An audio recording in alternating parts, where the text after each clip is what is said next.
स्वयं उपचार। स्वयं उपचार नाम से स्पष्ट है सेल्फ मेडिसिन। सेल्फ मेडिसिन या स्वयं उपचार क्या होती, देखो कभी कभी ऐसी घटनाएं आप लोग खुद देखे ही होंगे या स्वयं किए भी होंगे, है ना। आप लोग क्या करते हैं, अगर कहीं फीवर आ गया या किसी भी प्रकार से हाथ पैर में दर्द हुई तो अपने ही मन से या पुराना जो पर्ची है डॉक्टर की उससे हम देख के दवाई ले लेते हैं। तो ये जो उपचार करते हैं हम अपने ही मन से, अपने ही तरीके से या किसी घर के सामान्य लोगों की सलाह से, तो उसको स्व उपचार कहा जाता है, जो सही नहीं होती है। हमेशा ही हमको डॉक्टरी सलाह से या चिकित्सक की सलाह से ही अपना उपचार करना चाहिए और उनके दिए हुए मेडिसिन को ही और जितना खुराक बोला जाता है उसके हिसाब से ही हमको ट्रीटमेंट लेनी चाहिए। चिकित्सक की सलाह के बिना रोगी के उपचार हेतु औषधि का उपयोग करना ही क्या कहलाता है, स्व उपचार कहलाती है। इसकी हानियां क्या हो सकती है, अधिकांश लोग अपने रोगों के कारणों का उनके उपचार के लिए आवश्यक वास्तविक औषधि से अनभिज्ञ होते हैं। उनको पता नहीं होता है कि उसको क्या औषधि लेना है और वो दूसरा औषधि स्वयं से लेकर खा लेते हैं, जिसका हानिकारक प्रभाव क्या हो सकता है, उसकी मृत्यु भी हो सकती है। स्वयं उपचार एवं गलत औषधियों के उपयोग से प्रभावों से उत्पन्न होने का खतरा रहता है। चिकित्सक रोग के परीक्षण एवं रोग के इतिहास का अध्ययन करने के पश्चात ही क्या करते हैं, औषधि देते हैं और उसकी खुराक भी वो बताते हैं। एक रोग के उपचार हेतु एक ही औषधि का प्रयोग भी हानिकारक होता है, वो अलग अलग औषधि को बदल के ही उपचार करते हैं। फिर आगे है स्टेरॉइड। स्टेरॉइड पौधों और जंतुओं द्वारा निर्मित रासायनिक पदार्थ होती है जो लिपिड्स के अंतर्गत सम्मिलित किया गया है। स्टेरॉइड जो होती है वो 3 प्रकार से होती है, जैसे एनाबॉलिक स्टेरॉइड। ये स्टेरॉइड जो है टेस्टोस्टेरोन जो हार्मोन्स होती है उसको संश्लेषित करके उत्पन्न की जाती है।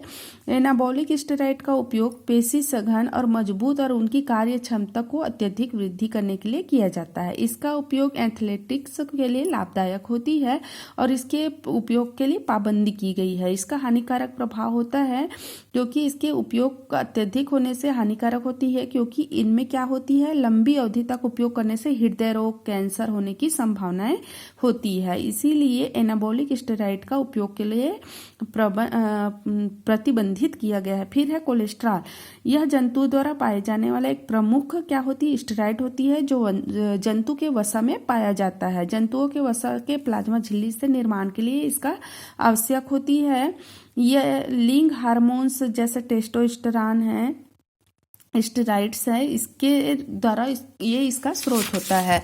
इसका भी हानिकारक प्रभाव होता है। कोलेस्ट्रॉल जल में अघुलनशील होती है और इसके अधिक मात्रा लेने से क्या होती है, रक्तवाहिनियों में इसका जमाव होने लगता है, जिससे रक्तवाहिनी फटने की या ब्लड रक्तचाप, हृदय रोग उत्पन्न होने की संभावनाएं बहुत अधिक होती है। फिर है थर्ड कार्टिकोस्टेरॉइड्स। कार्टिकोस्टेरॉइड ये एड्रिनल ग्रंथि के एड्रिनल कार्टेक्स द्वारा स्रावित हार्मोन्स होती है और इसका उपयोग ग्लूकोकार्डियो और एमिनोकार्डियो के लिए उपयोग किया जाता है। इसका हानिकारक प्रभाव होता है कि इसका दीर्घकालीन उपयोग करने से अस्थियां मतलब हड्डी कमजोर होने लगती है।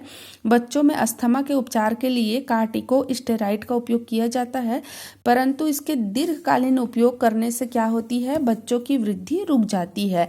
मानसिक स्वास्थ्य पर भी इसका विपरीत प्रभाव पड़ता है, इसीलिए इस स्टेरॉइड के उपयोग पर भी प्रतिबंध लगाया जाता है। स्टेरॉइड के उपयोग में ली जाने वाली सावधानी, इसके उपयोग से खाली पेट नहीं करना चाहिए, इसके उपयोग करने से पूर्व कुछ खा लेना चाहिए। फिर है आगे प्रतिजैविक। एंटीबायोटिक होता है, उसके भी अधिक उपयोग से हानिकारक प्रभाव पड़ता है। एंटीबायोटिक का हम लोग इससे पहले पढ़ चुके हैं। एंटीबायोटिक क्या होती है, ये प्रतिजैविक होती है जो जीवाणु विषाणुओं के प्रति हम लोगों के शरीर को रक्षा करती है, लेकिन इसका अधिक उपयोग करने से भी क्या होता है, हानिकारक प्रभाव पड़ता है। प्रतिजैविक के उपयोग सामान्यतः जीवाणु और कवक से संबंधी बीमारियों के इलाज के लिए किया जाता है। आवश्यक खुराक और आवश्यक विधि से ही इसका उपयोग किया जाना चाहिए। अगर लंबी अवधि तक किसी प्रतिजैविक का उपयोग करने लगे तो इससे रोग संबंधी जीवाणु की प्रतिरोधकता उत्पन्न हो जाती है, मतलब वो रोग हो जाता है, उसे रोक नहीं पाता है। क्षय रोग और अथवा सर्वोत्तम इसका उदाहरण है, क्योंकि यह देखा गया है कि इस रोग से ग्रसित 20% से अधिक रोगियों पर औषधि का प्रभाव नहीं पड़ता है। इन्हीं कारण से चिकित्सा भी किसी प्रतिजैविक अवधि तक नहीं देते हैं और आवश्यक भी होता है कि इसके स्थान पर अन्य प्रतिजैविक को देना चाहिए। देखो होता क्या है, जब हम किसी भी एंटीबायोटिक दवाई को अधिक मात्रा में लेते हैं तो क्या करता है, वो अपना कार्य करना बंद कर देता है। अगर कोई हम जैसे यहाँ पर क्षय रोग बताया गया, अगर क्षय रोग के लिए उसकी एंटीबायोटिक दवाई को हाई डोज में खाने लग जाए तो क्षय रोगों को वो रोकथाम नहीं कर पाता, वो रोग हमें हो जाता है। तो उस कंडीशन में क्या करता है, वैज्ञानिक कुछ अलग प्रकार के एंटीबायोटिक का उपयोग करके हमें क्षय रोग से बचाते हैं। तो यही चीज बताया गया यहाँ पर कि एंटीबायोटिक का उपयोग भी डॉक्टरी सलाह से और जितनी मात्रा में हमारे शरीर की जरूरत होती है उतना ही हमको लेना चाहिए और अधिक नहीं लेनी चाहिए। प्रतिजैविक का प्रभाव, प्रतिजैविक खाने लाभकारी होने के साथ साथ हानिकारक भी होता है। इसके उपयोग से दस्त होना, शरीर में खुजली होना, चटके आना, चक्कर आना, ये सभी होता है। इसका भी क्या होता है, पॉजिटिव रिस्पॉन्स भी इसका मिलता है और निगेटिव भी मिलता है ना। अधिक आप सेवन कर लोगे तो इसका हानिकारक प्रभाव भी देखने को मिलता है। जैसे बोलते हैं ना, सूट नहीं होता है तो एलर्जी हो गया, खुजली होने लग गया, या फिर शरीर पे चकत्ते आने लग गई, चक्कर आने लग गई, उल्टी, ये सभी क्या होता है, प्रतिजैविक के अधिक डोज के प्रभाव से होता है। प्रतिजैविक उपयोग में ली जाने वाली सावधानी, हमें क्या क्या सावधानी करनी चाहिए। प्रतिजैविक को हमेशा चिकित्सक के सलाह से लेनी चाहिए। एक बार प्रतिजैविक लेने के पश्चात उसका निर्धारित कोर्स को आवश्यक पूर्ण करनी चाहिए। रोगी को अपने डॉक्टर पर अधिक शक्तिशाली प्रतिजैविक मतलब एंटीबायोटिक दवाई के लिए दबाव नहीं डालना चाहिए। विषाणु संक्रमण से संबंधित जैसे सर्दी है, सर्दी के लिए प्रतिजैविक का उपयोग नहीं करना चाहिए। तो ये सभी सावधानियां हमको बताई गई है। फिर आगे है टेरेटोजेंस। टेरेटोजेंस एक ऐसी औषधि होती है या पदार्थ होता है जिसका उपयोग से गर्भस्थ शिशु या भ्रूण की जो आकार की और कार्य की असमानताएं उत्पन्न हो जाती है। सामान्यतः भ्रूण में उत्पन्न होने वाली यह क्रिया टेरेटोजेनी कहलाती है या टेरेटोजेनेसिस कहलाती है। टेरेटोजेनेसिस एक ऐसी औषधि या पदार्थ है जिसके उपयोग से क्या होता है, गर्भस्थ शिशु असामान्य उत्पन्न हो जाती है, मतलब उसकी शारीरिक बनावट, उसकी क्रियात्मक क्रियाएं क्या होती है, असामान्य हो जाती है, जिसको टेरेटोजेनी या टेरेटोजेंस कहते हैं। टेरेटोजेंस का प्रभाव क्या क्या है, जैसे यहाँ पर दिया है, फर्टिलाइजेशन के 17वें दिन के अंदर पूर्ण होती है, अतः ऐसी औषधि के सेवन से गर्भधारण रुक जाता है जिसका पता ही नहीं चल पाता है।